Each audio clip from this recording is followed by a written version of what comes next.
And we are live. So, obviously, today we have to talk about the 10% layoffs that were announced at Tesla today, as well as several key executives departing the company.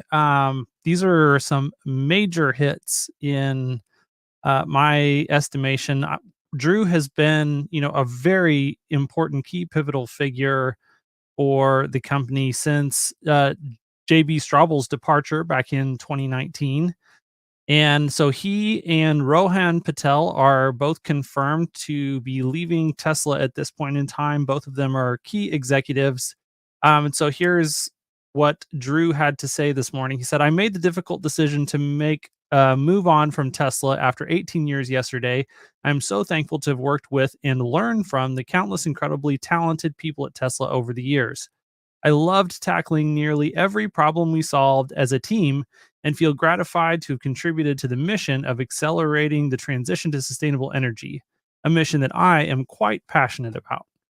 I will always have a warm spot for the people of Tesla and Tesla products in my heart and wish the team and company the best in the future. When I joined as a junior firmware electrical engineer back in 2006, a future Tesla that produced the world's top selling vehicle was well beyond my expected set of outcomes. A reminder to all of us to set higher expectations, I guess. And so Elon replied to this and he said, thanks for everything that you've done for Tesla. You have contributed as much as you. And I mean, this is really true. As Drew said, he came on in 2006. So this is before the actual launch of the Roadster, as far as I know. And he probably would have been one of JB Straubel's like interns and probably quickly became one of JB Straubel's like right hand people early on in the development of all of Tesla's products. And then obviously when JB left in 2019, Drew stepped in a big way and filled those shoes, and he's been a tremendous asset to the team.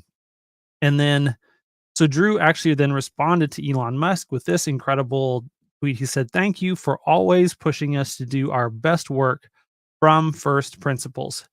It's the only way to unlock the art of the possible." And so, going back to what Drew had mentioned above, that he had very little expectation that Tesla was going to be able to achieve the things that Tesla has been able to achieve. Obviously, Drew has been a key and pivotal player in the achievements that Tesla has actually accomplished over the years, but those expectations were well beyond what he thought were going to be possible. And, it's the setting the high bar, putting audacious, impossible goals in front of the team and then really pushing them, putting a lot of pressure on them to do work that they don't think that is possible, but then also aggressively just trying to eliminate any and all obstacles that Elon can possibly eliminate in their way to make it, more feasible for them to do those impossible goals. And that's part of the magic of what Tesla has actually put into place there. And so this is a very deep tweet. I don't really want to spend too much more time talking about it today. Not really the focus of this live stream, but that is something that I did just want to mention at this point in time. So from here, we'll move over and look at Rohan, who said, the past 8 years at Tesla have been filled with every emotion, but the feeling I have today is utmost gratitude. To our unbelievable customers and fans, I'm inspired by your passion and impact on Tesla and the mission. To Elon Musk for giving me the chance and empowering me to lead big initiatives at the company. To the broader Tesla team, the never say die attitude and scrappiness is what makes this place special.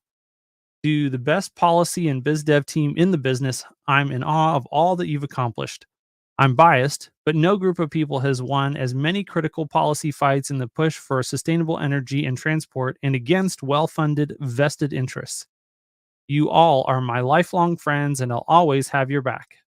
My immigrant parents worked their asses off, and as a result, I'm the luckiest dude. Lucky to have been a part of Barack Obama's campaign and administration, and truly honored to have worked at Tesla to positively change multiple industries. My plans are to be a recess monitor for my second grade daughter, practice my violin, go to a bunch of bucket list sporting events, and take my very first patient or sorry, and take my very patient wife on some long intended travel. Excited for the future. And let's see, have so I think at this point in time, it's important for me to really touch on where I see this coming from. Obviously, there's going to be a lot of speculation on the reasoning behind this, very large 10% layoff, and then the departure of at least these two key executives. We may find out more in the coming days, but these are definitely two of the most notable ones that we know about at this point in time. And like I said, this is speculation on my part, and I'm reading into it. I'm neither in the camp that this is particularly good news or particularly bad news. I think this is just the news. This is just how this company actually functions. And so, every so often, first of all, I'll point out a an post that Curious Peggy made.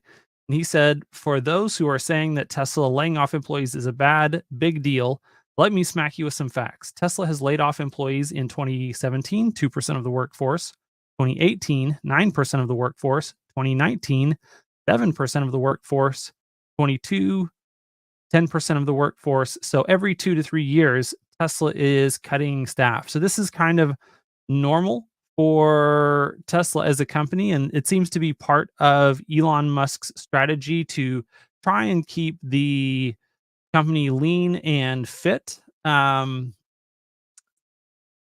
this really also applies to the executive team. We do see a lot of continued pressure on major executives that work for Elon.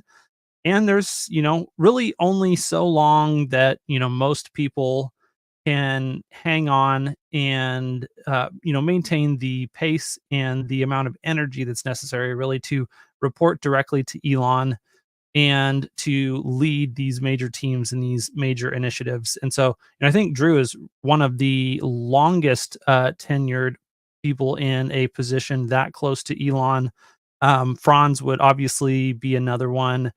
Gwen Shotwell would be another one as well. But there are, kind of a limited number of people who have been able to maintain that type of a pace and intensity for, more than a decade plus. Um, and so my read on the situation is that right now, Elon is heading into, and Tesla just is heading into a new phase of the company that's going to be defined by software as much as, if not more so, than hardware. And they're really trying to regroup and prepare. Obviously, we're in between kind of growth waves on the vehicle front as they kind of maximize the production and deliveries that they have of the Model 3, the Model S, the Model X, the Model Y, and now the Cybertruck as well. And they get ready for this next generation vehicle ramp. They are really going to be kind of cutting some fat, and they are going to be just getting as lean and fit as possible as they begin to focus really in a hardcore way on getting ready for that next generation vehicle platform. But then that also is compounded by the complexity that's necessary to be rolling out potentially FSD at a much higher level than they have up to this point, and from there really building and preparing for robo-taxi. And so I would almost bet you that sometime in the last week there was an email that we have not yet seen that went out to all of Tesla staff that was very, very similar to the fork in the road email that we saw Elon send to the Twitter and slash X team back when he acquired Twitter. And so I'll just read that for you to give you a little bit of context for those that don't remember. Elon sent this to the Twitter employees. He said, going forward to build a breakthrough Twitter 2.0 and succeed in an increasingly competitive world, we will need to be extremely hardcore. This will mean working long hours at high intensity. Only exceptional performance will constitute a passing grade. Twitter will also be much more engineering driven. Design and product management will still be very important and report to me, but those writing great code will constitute the majority of our team and have the greatest sway. At its heart, Twitter is a software and servers company, so I think this makes sense. If you are sure that you want to be part of the new Twitter, please click yes on the link below, and there's a link to the Google form. Anyone who has not done so by 5 p.m. Eastern Standard Time tomorrow on Thursday will receive 3 months of severance. Whatever decision you make, thank you for your efforts to make Twitter successful, Elon. So, like I said, we don't have any confirmation that such an email went out to the Tesla employees recently, but I would expect that something similar to this, maybe not quite as intense, because Tesla is a much more fit company than Twitter was at this point in time, and they do have a very large and high quality workforce. But that being said, I think that in this next transformational phase, that Elon then did confirm today in a response to Farzad, um, he Elon said this morning: about every 5 years, we need to reorganize and streamline the company for the next phase of growth. And so this is kind of a confirmation of basically what I was expecting from him, that this is really, a deeper and more strategic realignment of the company and reorganization in their move forward for this next phase for Tesla.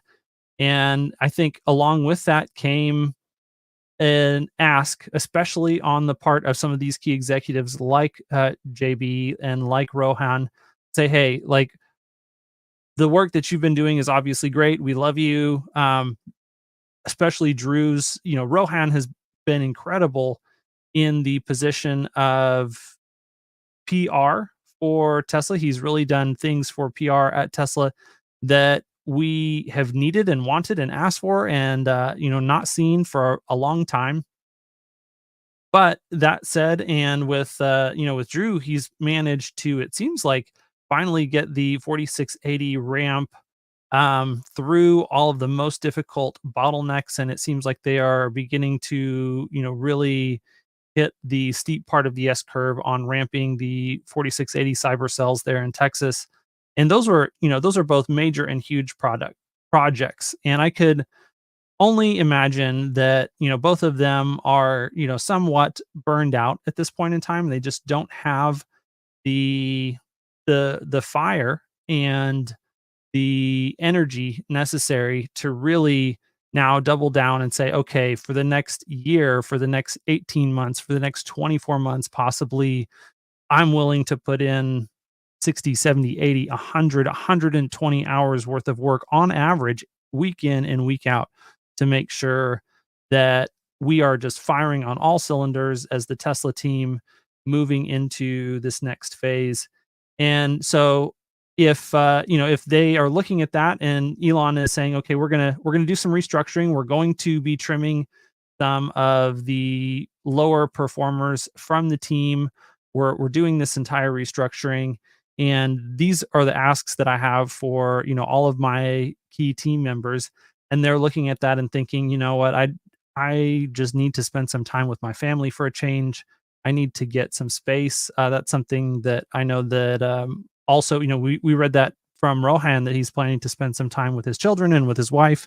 JB made similar comments in a tweet that we did not actually look at and read, but he had a similar sentiment that there's only so much time that you can spend away from your family before you feel like you need to just create some more space for that, at least for a while.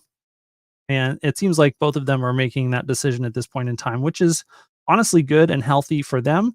And it's also a good and healthy thing for the team to create space for people who have now been, Rohan's been there for 8 years. Drew's been there for 18 years. They should have by now really groomed some great replacements. And we know that Tesla is just chock full of incredible talent. And so I expect that the people that come in to fill these positions will also be excellent. Will they be, the same? Uh, you know, Obviously not. We still miss JB Straubel. We still miss people like Zach Kirkhorn. But that doesn't mean that the company is not able to continue to succeed. And so that's kind of where we're at, and the main way that I'm interpreting the layoffs and the departures that I've seen so far.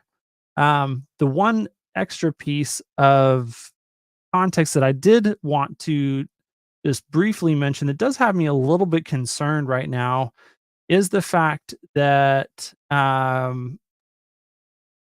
you know, there is an all-star team at Tesla, but there have been a couple of people that have been very vocal on X recently that we have been getting into, um, that we've been seeing a lot of stuff from on X. So we've had a much more public presence from Drew on X. We've had a much more public presence from Rohan on X, and then also from Ashok Elaswamy as well.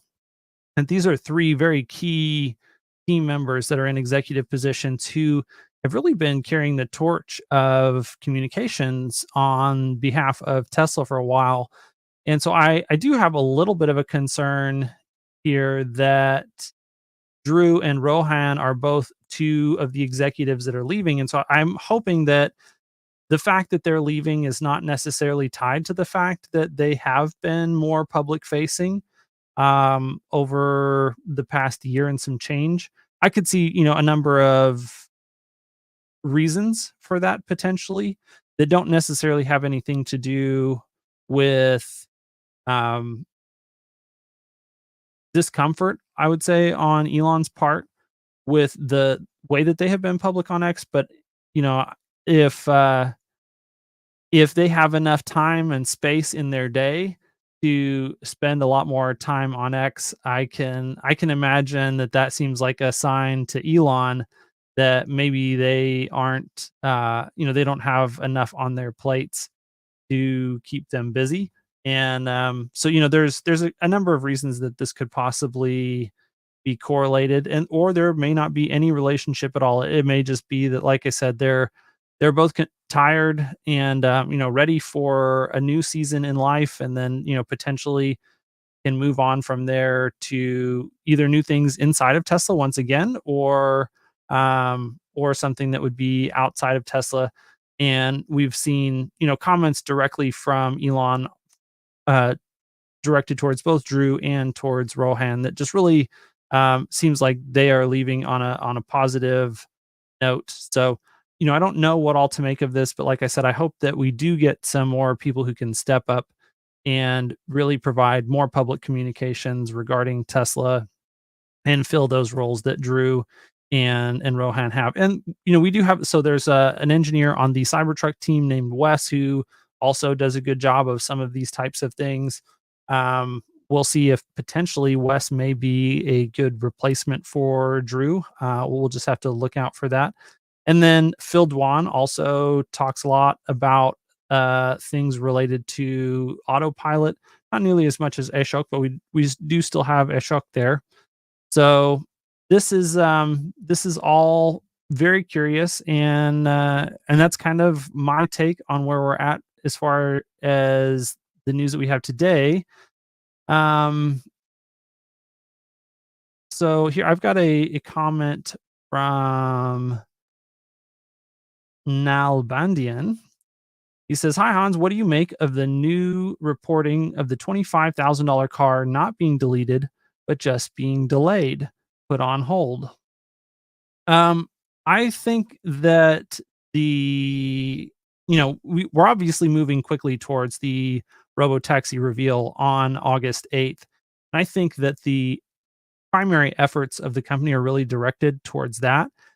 And we'll just have to see. I think that one very easy scenario that I would assign, maybe at least a 50% probability to, is that the $25,000 consumer vehicle that does have steering wheel and pedals that can be purchased by consumers, that production plan is moving ahead at the exact normal pace, that it's not behind, but that they are shifting focus away from the that to the robo-taxi in the public's eye so that they don't Osborne their Model 3 and Model Y sales between now and then. And that, part of that is that you've got to remember, whatever Reuters was reporting on that they saw, I do believe that there was some legitimacy to some orders being canceled for some suppliers. But remember that Tesla has a very large and very complex supply chain. And just because they end contracts with a couple of specific suppliers, that doesn't mean that an entire vehicle program is shelved. That could just mean that they are shifting mix. And so instead of, perhaps they were thinking in the past that they were going to make 70 or 80% of their capacity was going to be this consumer vehicle and that 20 to 30% was going to be the robotaxi. And now they have decided, hey, we want to split that. And now we want it to be 50-50 between the consumer vehicle and the robotaxi platform. That type of a decision would probably end up because they're not ordering all of their supplies, all of their inventory coming from the exact same supplier. They've got probably 3 or 4 or 5 different suppliers in different parts of the world lined up to supply, the same component.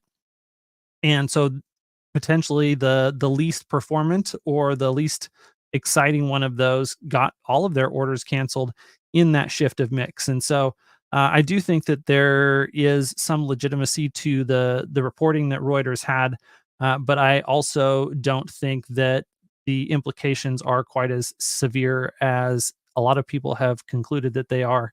And so um, I think that we're probably moving very rapidly towards the release of both robotaxi and a consumer compact vehicle, whether that's this year or next year. It's hard to say. A lot of that is really just going to depend on how fast they can really ramp up the supply chain, both for batteries, but then also this is going to be a new platform. And if they do deliver on an ether loop and 48-volt architecture and fully steer by wire, there's a lot of new components that need to be ramped up, and we still have a lot to learn from the Cybertruck ramp on, what is the durability of these systems. So that's kind of my thoughts on those questions for the time being. Let's see. Yeah, we have Remco said that 10% of the workforce will be replaced by Optimus within a year or so. I don't know about that 10% number. That is quite a few. We'd be looking at 14 to 15,000 Optimus robots. Um, it is definitely possible that they could have 14 or 15,000 Optimus bots produced a year from now, but I would think that you would actually probably need another couple thousand employees just dedicated to trying to service that fleet and make it operational. Um, and this is definitely the direction that the company is going to be moving more and more towards, and probably sooner rather than later. I've just been shocked by the speed of development that we have seen on the robotics front right now. That it seems like the software and the hardware are both co-evolving very, very rapidly. So, excited to see how that plays out as well in the coming year. And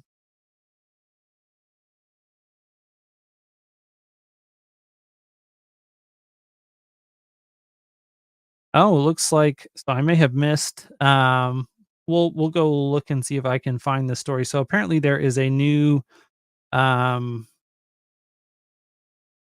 new article by Electric stating that we are moving completely away from.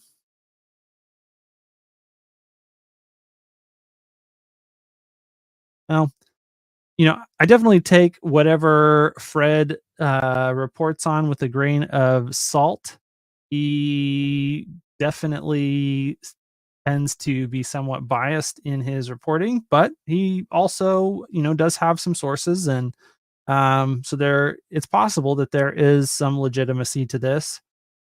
So he says Electrek can confirm that Tesla indeed put its upcoming $25,000 electric car, sometimes referred to as Model 2, on the back burner. Despite what Elon Musk said, the project was codenamed NV9, and Tesla has been working on its next generation vehicle platform that is expected to enable much cheaper electric vehicles. The automaker has previously talked about two upcoming vehicles on the platform, a model cheaper and smaller than Model 3, sometimes being referred as the $25,000 Tesla or Model 2, and the Tesla robo-taxi, a new vehicle designed from the ground up for self-driving.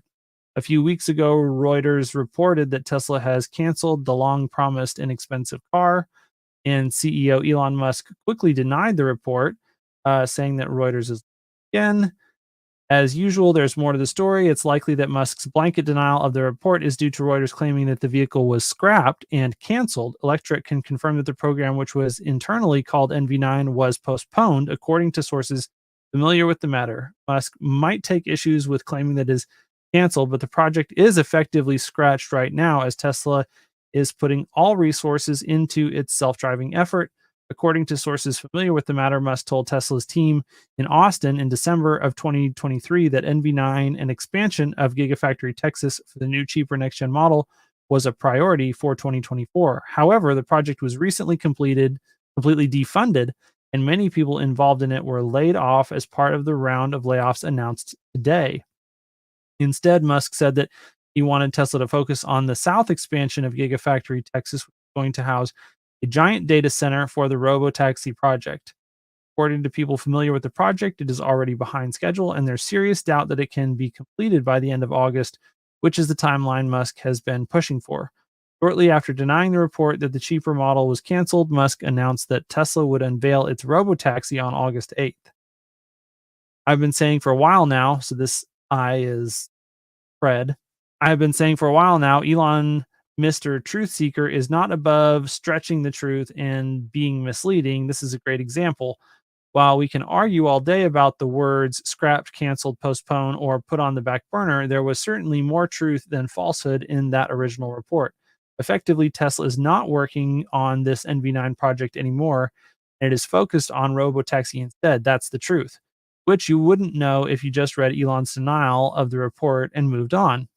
That seems to be Elon's goal lately with his constant attacks on the media. They don't get everything right, which is impossible to do, so you focus on what they got wrong to bury what they got right, but you don't want people to know. Okay, well, I mean, obviously, a lot of that is subjective opinion. Um, there is, a lot of moving parts going on for whatever this next generation vehicle platform looks like. And that's what we have to remember. This is a next generation vehicle platform, and it's going to have a variety of form factors. Some of them, will be robotaxi focused. Some of them will not be robotaxi focused. Some of them may be consumer vehicles, and there's going to be production in a variety of different locations. So I would expect us to see production out of all of the major continents that Tesla has a factory on, that there will be production probably out of Austin. Maybe they're just focusing on the robo taxis there in Austin at this point in time, but that does not preclude them from having production of a compact vehicle out of Shanghai and or Berlin in the near future either. And obviously we know that, they do have plans for the Mexico Gigafactory, and it's just a matter of waiting to see when they really break ground and start moving forward aggressively with those plans. And I would guess that the reason that they haven't done that yet is because there is some internal um, re-evaluation of exactly what the go-to-market strategy is going to be for these vehicles. Which ones, how much do they lean into robo taxis versus the consumer facing vehicles? And there's probably going to be a variety of form factors of the robo taxi that we've already, I think, many people have talked about. There can be 2-seat versions, there can be 4-seat versions, there can be 6-seat versions, there can be a bus, there could be, a utilitarian van type vehicle. Like, all of these things can potentially be made in an unboxed process on whatever this next generation vehicle platform is. And without having more visibility into the details of all of those plans and every factory that they might be produced in, it's hard to say that just because they're changing the focus that they have in Austin at this point in time means that we're not going to see any consumer compact $25,000 vehicles anytime in the near future. It could mean that, but it doesn't necessarily mean that. So we'll just have to wait and see on that. But yeah, as Memer Jono says, the data center, um, so why the I'm not sure what the why the glazing part of that question is on there, but the data center piece is definitely a big thing to focus on. We have seen that there are reports that Tesla is trying to install and get ready to set up multiple data centers, and that they want to have a data center factory essentially where they've got a process to just copy and paste data center after data center. And that definitely implies that they are all in on doing something at a high level with software and services. Uh, you know, Probably more than likely that is going to be related to robo taxis and full self driving at this point in time, but potentially also building out infrastructure for the Optimus robots as we get closer and closer to the advent of that product as well. And, you know, if in the event that there is pretty concrete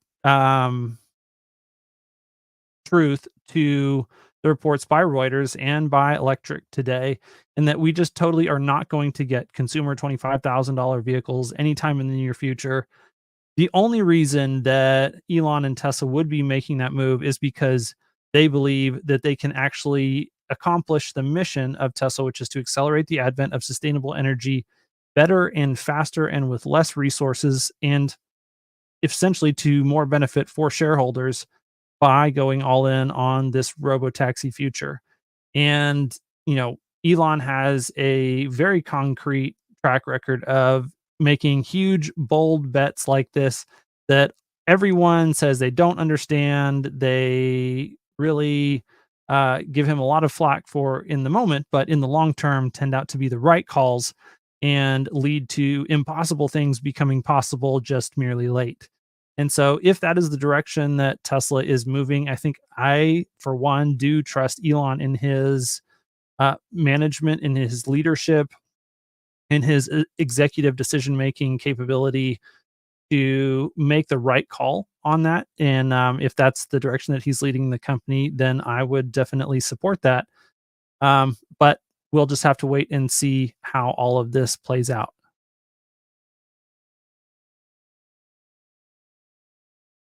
Yep. AC says, I truly hope that Tesla moves over to Robotaxi 90% and 10 to the next gen, which will be Model Y, Juniper, with less batteries but more efficient, which will be 4680 batteries. I mean, that's definitely one very legitimate possibility that we could be looking at.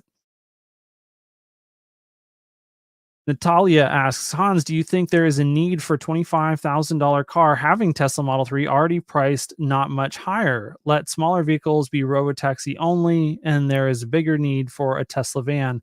I definitely do agree that the Tesla van is something that we need to see hopefully sooner rather than later.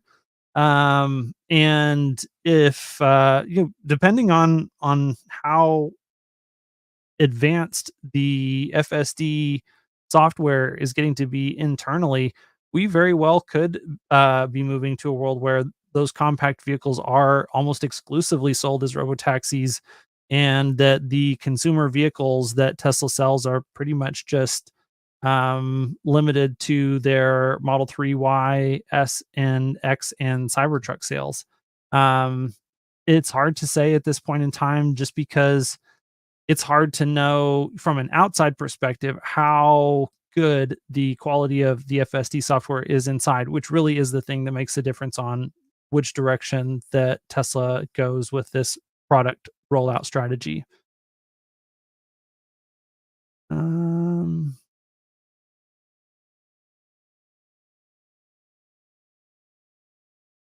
so Meme Rajano says that South End expansion is not going to be data center. I'd be curious, how do you, what are you using to make that determination? I really have no idea either way. So I don't know if that is or is not the case, but would love more information if you have it. And don't you think it's too big of a coincidence two top execs leave on the same day? There must be a big high level strategy disagreement that couldn't be overcome. Perhaps postpone the $25,000 car. I mean, that's certainly a possibility. Maybe Rohan and Drew said, yeah, we just don't think that this is the right way to move forward. And Elon said, okay, like either get on board or get out. I mean, that is possible. I don't think that that's necessary in any way, shape, or form, though. I mean, like we said, these executives have been with the company a long time. It's understandable that they could be worn out. And I mean, this is something that Farzad has said, from his time at the company, that there was a season when he was really just, pedal to the metal, working extremely hard, high intensity, high energy.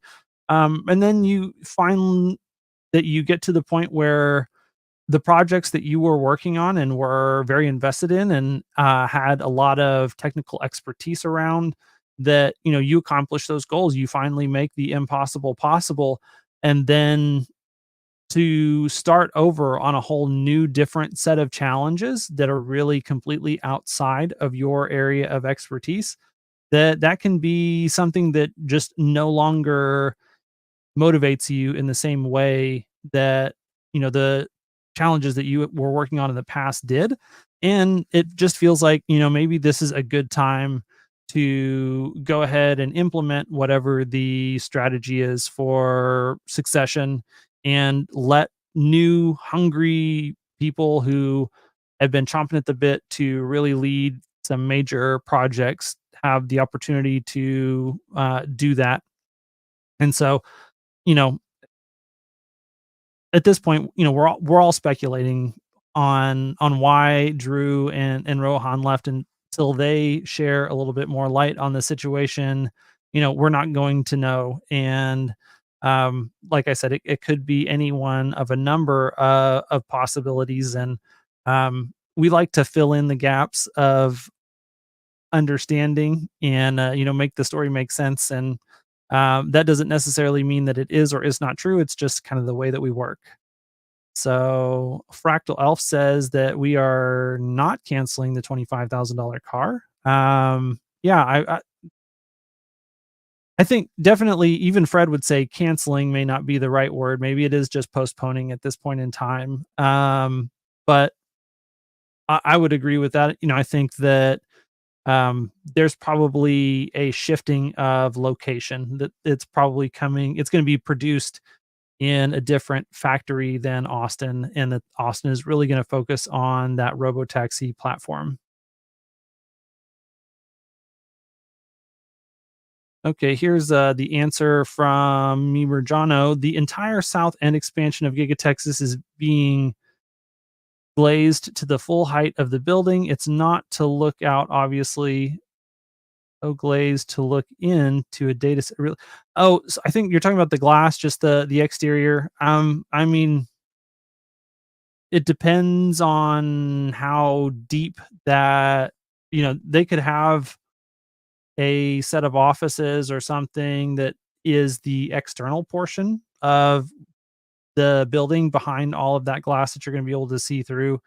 And that doesn't mean that there's not something behind then a secondary set of walls that could be a data center. I don't know. These are much better questions for. Oh my gosh, why did my mind just go blank? But the guy who does all the drone flyovers in Austin, that is excellent. Somebody in the comments help me out. Um, Joe Tegmeyer, thank you. Oh my gosh. Yeah, that's probably a great question for Joe. He would know, just footprint wise, if there's a spot in all of that, and that may be where you're coming from, Mimer Jono, is that you've been watching those and you just don't see that spot. Um, That's entirely possible. It wouldn't surprise me if the data centers were offsite. Like, there's no need for those to be there at the Gigafactory.